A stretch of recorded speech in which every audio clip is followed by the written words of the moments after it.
那这2024的总统大选，那病赢到底是要安怎议呢？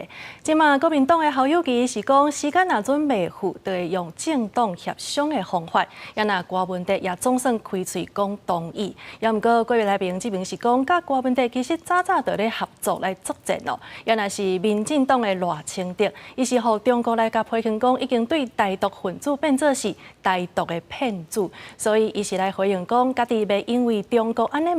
就来影响守护国家主权的态度。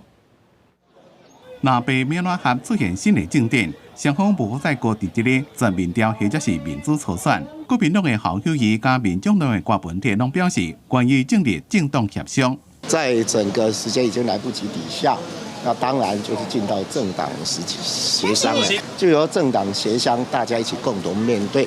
讨论出最棒的合作方式。世界上有时候没有办法100%按照理论做的，所以我也觉得，那不然就政党协商，诉诸政党协商，大家也许我还是相信众人的智慧会超越个人的智慧嘛。侯友宜强调，若是选举无合作，就无所谓的联合内阁。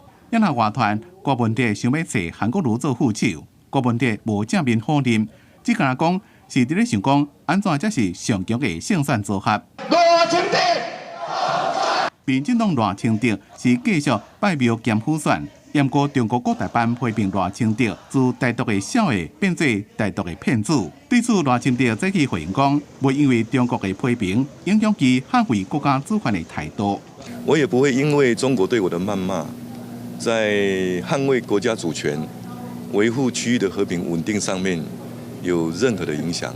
因若继续冲刺连署的郭台铭镇压，公家高文的镇压，早就伫咧联合作战。我们郭办这边也跟科办呢，还有民众党保持非常友善的互动。